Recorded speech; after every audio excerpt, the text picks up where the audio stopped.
Hey, a lot of you that know me know that I really enjoy watching MMA.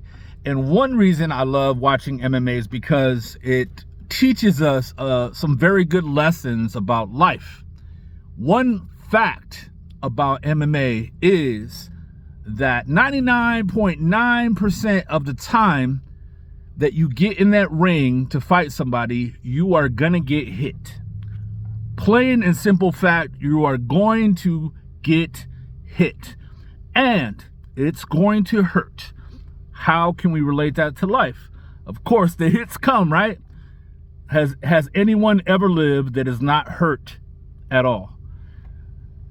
The question is, what do we do when we get hurt? Do we give up? Do we let that hurt affect the way that we carry out the rest of whatever we're doing, life, the fight, etc., right? So point number one, you will get hit in this life, right? The second one, what if you lose the fight, right? There's some people that lose the fight and all they've known is winning, right? All they've ever known was winning, and they lose their first fight. They've been told by everybody around them, by their circle, you're the best. Oh man, you're gonna go undefeated, and boom, you lose. There's some people that lose heart. There's some people that just can't grasp. They can't grasp the idea of losing. In this life, there will be some losses, right? There will be some times where we thought such and such was going to happen. We thought that marriage was going to work out. We thought that relationship was going to work out. We thought this was the job that God gave us. We thought we had enough money. We thought we add whatever you want in that. The plain and simple fact is there will be losses in this life.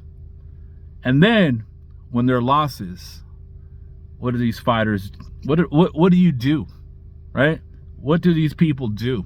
One of my favorite fighters is Israel Adesanya, right? And I really enjoy him because he doesn't allow his losses to dictate his future, right? He loses, he's always like, I'll be back. And he goes and he trains and he comes back and usually he wins, right? A couple weeks ago, he lost. And people were like debating whether or not he had a legacy, if that loss would affect his legacy and would he quit, would he retire? And I haven't heard anything thus far about him retiring, but far from defeated. I just saw a video right before I recorded this, and it kind of prompted this thought, this idea for this little video, or this video that I'm doing now. And the thought, of course, is, man, in life, you are going to get hit.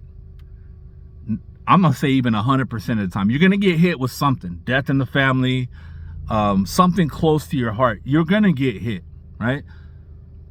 It's going to hurt. How are you going to carry out the rest of your life? Are you going to sit there and think about that defeated time? Are you going to sit there and allow that time that you thought something was going to happen that didn't happen the way that you wanted it to go, and so boom, you just want to give up?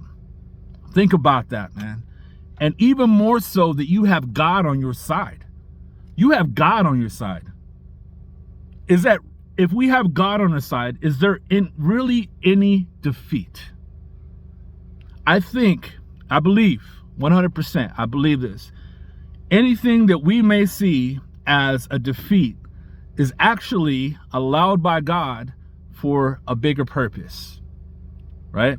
Some things are harder to understand in this lifetime, and maybe we will not understand until the next one, right? But nothing happens without God allowing it.